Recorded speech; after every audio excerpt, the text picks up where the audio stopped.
है। सरल जीवन सरल उपाय। सर्व मंगल मांगल्ये शिवे सर्वार्थ साधिके शरण्ये त्र्यंबके गौरी नारायणी नमस्तुते। ओम। आप सभी का स्वागत है हमारे इस कार्यक्रम में जिसका नाम है सरल जीवन सरल उपाय। आज हम जिस महत्वपूर्ण विषय के ऊपर चर्चा करेंगे उसका वो है चंद्र ग्रहण के बारे में, जो 5 तारीख की रात को 11:16 से लेके और 2:32 तक लगभग रहेगा ये चंद्र ग्रहण। क्या क्या इसका प्रभाव हुआ हमारी जिंदगी के ऊपर और किस तरह से हम इसके दुष्प्रभाव से बच सकते हैं, इसी के ऊपर चर्चा को लेके आज मैं आपके सम्मुख उपस्थित हुआ हूँ। सबसे पहले हम चंद्र ग्रहण की बात करें तो चंद्र ग्रहण ये जो लगने जा रहा है, क्योंकि ये उपछाया ग्रहण है तो इसका सूतक काल कुछ लोग मानते हैं कुछ लोग नहीं मानते, पर मेरे मतानुसार अब इस ग्रहण की हम बात करते हैं क्योंकि ये पहले से हमारे यहाँ पे हमारे देश और दुनिया में महामारी जो फैली हुई है उसके कारण पहले से ही बहुत सारी चीजें अस्त व्यस्त हैं। तो इतनी 1 महीने के अंतराल में लगने वाले ये 3 जो ग्रहण है, एक 5 जून को लगेगा, अगला जो है सूर्य ग्रहण लगेगा वो 21 जून को है, फिर 5 जुलाई को दोबारा से चंद्र ग्रहण लगेगा। इतने 30 दिनों के अंदर अगर 3 ग्रहण लगेंगे तो इसका दुष्प्रभाव हमें सामने आएगा। और ये जो चंद्र ग्रहण आज हम जिस पे चर्चा करेंगे वो 5 तारीख को लगने वाले 5 जून को लगने वाले चंद्र ग्रहण के ऊपर करेंगे। तो जिसके लिए मैंने जब ग्रहण लगेगा, क्योंकि हमने अगर इसके फल को देखना है तो उस समय की हमें कुंडली बनानी जरूरी होती है, तो ये मैंने उसकी कुंडली बना रखी है।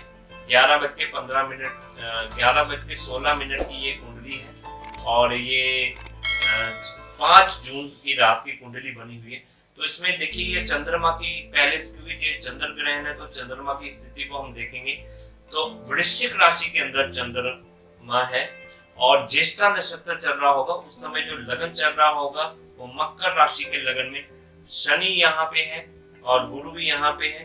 तो शनि और गुरु दोनों ही वक्री होंगे उस समय, वक्री चल रहे हैं, वक्री होंगे उस समय। और जो शुक्र ग्रह है वो भी वक्री होगा। चंद्रमा का वृश्चिक राशि में आके उस समय ग्रहण लगना,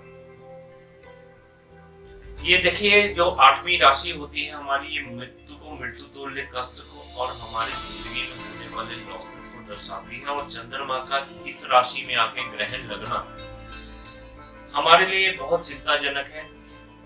मैं तो कहता हूं कि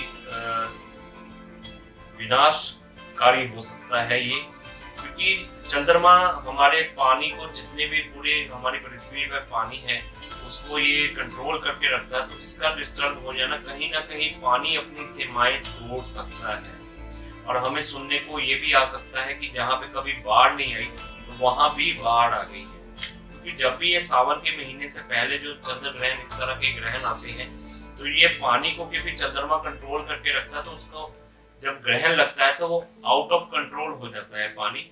और पानी से संबंधित जो भी बीमारी है, आपदाएं या पानी जो बाढ़ का पानी है, ये बारिश कहीं पे बहुत ज्यादा हो जाना, इस तरह की चीजें सामने आने। देखिए अगर हम गणना करें ये 2020 के साल की, तो महामारी के प्रकोप से ये अभी तक जो हमारा समय है ये महामारी के प्रकोप में हम जी रहे हैं। जो इसका मूलांक बनता है 2020 के साल का वो 4 बनता है, 2 और 2 4। तो ये राहु से आता है। 4 अंक का मूलांक, जो अंक ज्योतिष में राहु का माना जाता है। तो इसमें जो हमें जो बीमारी भी, जो महामारी भी आई है, ये राहु जैसी कि राहु ग्रह की प्रकृति होती है कि इसमें कंफ्यूजन बहुत ज्यादा होती है, आपको समझ में नहीं आता क्या होने वाला है। और एक तरह का जो नशा होता है वो भी राहु से आता है। तो उसी तरह ये महामारी है, इसमें हमारी कंफ्यूजन है, हमें इसका इलाज नहीं मिल रहा है। और ये ऐसे है जिस तरह से कोई आदमी नशा करता है तो उसका नशा तो एकदम से करता है पर उसका उतरते उतरते समय लगता है। तो उसी तरह से ये जो हमें महामारी आई है तो ये जाने में समय लगाएगी। तो ये राहु के कारण जो है ये साल जो है आपदाओं से भरा हुआ साल, और इसमें जो ये ग्रहण भी लग रहे हैं तो ये और ज्यादा उसको बढ़ाने का काम करेगा। हो सकता है आने वाले दिनों में हमें और ज्यादा मामले बढ़ते हुए नजर आए और इसके कारण काफी जान माल की क्षति हो। और जिस तरह से चंद्र ग्रहण के कारण मैंने आपसे पहले भी बात की है, तो पानी के जो मामले हैं, जो बरसातें अब होनी है या सावन में जो बरसातें होंगी उसमें पानी की अधिकता के कारण हो सकता है बहुत जगह पे बाढ़ आ जाए और उसके कारण हालात बेकाबू हो जाए। जनता को इससे नुकसान हो सकता है, फाइनेंशियली इससे नुकसान हमें हो सकता है। ज्यादा सजग रहने की जरूरत है, अपना और परिवार का ध्यान रखने की जरूरत है, इस समय में लग जाती है। तो बचा कैसे जाए, चंद्र ग्रहण से कैसे हम अपने आप को बचा सकते हैं, तो उसके लिए मैं आपको कुछ उपाय बताने जा रहा हूँ इस कार्यक्रम के माध्यम से। अब हम बात करते हैं, अगर आपने खाना जो कोशिश कीजिएगा कि ग्रहण काल से पहले ही आप अपना खाना खा के निवृत्त हो जाएं। ऐसा नहीं कि आप ग्रहण काल में खा रहे हैं। वैसे तो ऐसा भोजन बनाइए जो आपका उसी दिन खत्म हो जाए, अगले दिन आपको ना रखना पड़े। फिर भी अगर रखना हो तो उसके लिए कुछ तुलसी के पत्तियां, क्योंकि तुलसी एक औषधि है, तुलसी की पत्तियों को आप इकट्ठा करके रखें और जो भी खाना आपका बचे उसमें तुलसी की पत्तियां डाल के उसको रखिए। और बाद में वो तुलसी की ग्रहण काल के बाद आप उन तुलसी की जो पत्ती है उसको निकाल के ही भोजन करिएगा। उन तुलसी की पत्तियों को आप भोजन के साथ में मत खाइएगा, क्योंकि जो विषैला तत्व उसमें पैदा होगा ग्रहण काल के दौरान, तो वो तुलसी की पत्तियां उसको शुद्ध करने का काम करेंगे। तो उसको दोबारा से आपने तुलसी की पत्तियों को इस्तेमाल नहीं करना है। अब बात करते हैं उनके बारे में जो गर्भवती स्त्री हैं। गर्भवती स्त्रियों को ग्रहण वाले दिन बाहर नहीं निकलना चाहिए और मैक्सिमम हो सके अपने घर के अंदर रहना चाहिए इनको। और ग्रहण की जो नकारात्मक ऊर्जा है वो उससे मैक्सिमम बचें, मंत्र जाप करें घर के अंदर ही, और किसी भी तरह का सुई कढ़ाई या बुनने या काटने किसी तरह का छुरी कैंची का इस्तेमाल ना करें तो हितकर होगा, ऐसे हमारे शास्त्रों में भी लिखा हो।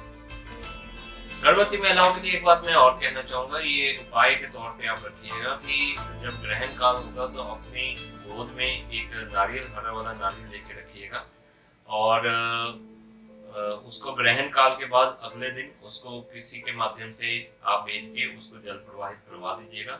ये बहुत बढ़िया उपाय है ताकि बच्चे तक नकारात्मक ऊर्जा ना पहुंचे, इसके लिए ये उपाय हमने बताया है आपको हुआ है। और बाकी जो आप परिवार के जन हैं, जो भी लोग इस कार्यक्रम को देख रहे हैं, उनके लिए ये उपाय है कि आप जब ग्रहण काल हो तो मुट्ठी में अक्षत चावल रखें। अक्षत चावल को अपनी मुट्ठी में रखें, थोड़े से अक्षत चावल लें, अक्षत चावल ही लें, घर से निकाल लेना चावल, क्योंकि ये अक्षत चावल जो होते हैं ये संपूर्ण चावल होते हैं, पूजा में इस्तेमाल होते हैं। तो कभी भी टूटे फूटे चावलों का इस्तेमाल नहीं करते हैं। तो उसको आप अपने मुट्ठी में रख सकते हैं, अपने पास रख सकते हैं और मंत्र जाप आप करते रहें, क्योंकि जो चावल है वो चंद्रमा को रूल करते हैं। तो आप ये चावल को अपनी मुट्ठी में रख सकते हैं। ग्रहण काल के बाद उसको आप कहीं भी धार्मिक स्थल में उसको रख सकते हैं चावलों को, और अगले दिन उसको आप कहीं भी धार्मिक स्थान पे आप उसको दान कर सकते हैं। ग्रहण काल के बाद हमेशा दान पुण्य का बहुत महत्व माना गया है। तो इस समय आप अगले दिन कोई भी दान पुण्य अपनी इच्छा अनुसार, जैसा भी आप किसी को भोजन करवा सकते हैं, सफेद चीजों का दान कर सकते हैं, जिससे कि आप इसके जो ग्रहण की नकारात्मक ऊर्जा है उससे बच सकते हैं। दूसरी बात, ग्रहण काल के बाद हमें शुद्ध होना चाहिए, हमें नहाना चाहिए। गंगा जल अगर आप डाल के नहाते हैं तो बहुत विशेषकर रहेगा। और ग्रहण काल के बाद भी अगर हो सके अपने घर के अंदर गंगा जल से छींटा लगाएं। गंगा जल में थोड़ा सा गुलाब जल अगर मिला के आप छींटा लगाएं तो ज्यादा विशेष आपको लाभ होगा इससे। सरल जीवन सरल उपाय के इस कार्यक्रम के माध्यम से हम बहुत सारी महत्वपूर्ण जानकारियां, बहुत सारी घटनाओं के बारे में आपसे रूबरू होकर चर्चा करते रहते हैं। तो हमारे इस चैनल को ज्यादा से ज्यादा लाइक करें, शेयर करें, और कमेंट बॉक्स में ये भी बताएं कि आपको हमारी ये जानकारी कैसी लग रही है, ताकि आने वाले कार्यक्रमों में हम उस चीज़ों के ऊपर बात कर सकें, ध्यान दे सकें। और अगर आपको जीवन में और कोई समस्या है इसके अलावा और आपको उसका ज्योतिषीय निदान चाहिए, तो हमारे इन जो नंबर दिखाए जा रहे हैं इन पे आप संपर्क कर सकते हैं, हम उसका उत्तर जरूर आपको देंगे। बाकी आप आने वाले हमारे कार्यक्रमों के बारे में जानकारी समय पर प्राप्त करने के लिए इस चैनल को जरूर सब्सक्राइब कर दीजिए अभी। तो इसी के साथ में मैं लेता हूँ इस कार्यक्रम में आपसे इजाजत। अगले कार्यक्रम में फिर आपसे रूबरू होऊंगा किसी और विषय के ऊपर।